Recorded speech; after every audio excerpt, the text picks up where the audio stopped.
नमस्कार मंडळी, आजच्या व्हिडिओमध्ये आपण मधुमेह म्हणजे डायबिटीविषयी माहिती घेणार आहोत. व्हिडिओ शेवटपर्यंत नक्की पहा.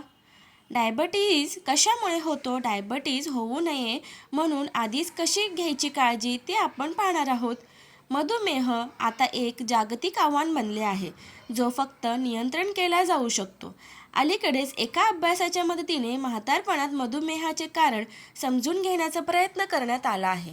यामध्ये स्वादुपिंडातील काही अंतःस्रावी पेशींच्या नुकसानाबाबत संशोधन करण्यात आले आहे.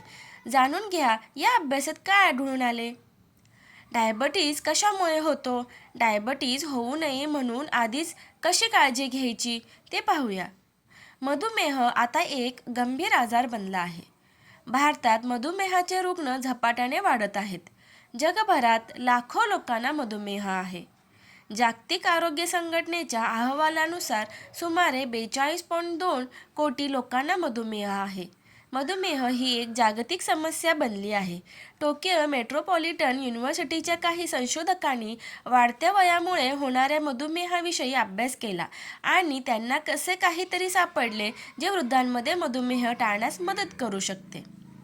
स्वादुपिंड हा इन्शुलिन सोडून रक्तातील साखरेची पातळी नियंत्रण करण्यास मदत करतो. इन्शुलिनच्या कमतरतेमुळे मधुमेहाचा धोका वाढतो. या पेशी अंतःस्रावी पेशी आहेत जे इन्शुलिन हार्मोन तयार करतात.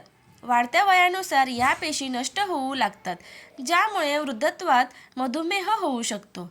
अभ्यासात वय आणि जीवनशैली आधारे मधुमेह होण्याचा धोका किती असतो याबाबत निरीक्षण करण्यात आले. यामध्ये असे समोर आले की या पेशींची हानी महिलांमध्ये अधिक होते.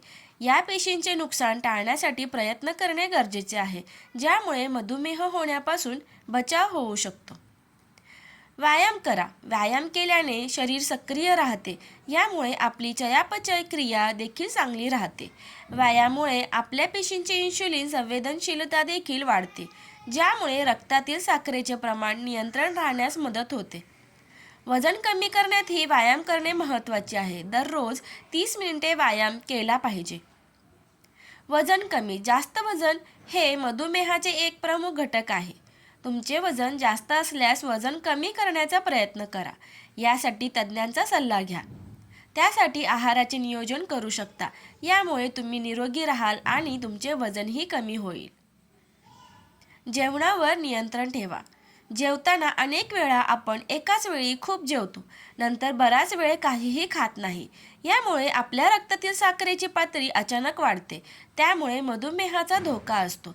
एकाच वेळी जास्त खाण्याऐवजी थोड्या अंतराने थोडे थोडे जेवण घ्या. धूम्रपान करू नका.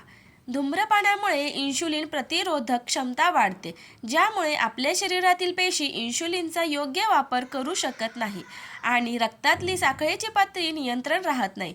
म्हणून जर तुम्ही धूम्रपान करत असाल तर तुमच्या डॉक्टरांचा सल्ला घेऊन ते सोडण्याचा प्रयत्न करा आणि तुम्ही धूम्रपान करत नसल्यास निष्क्रिय धूम्रपान देखील टाळण्याचा प्रयत्न करा.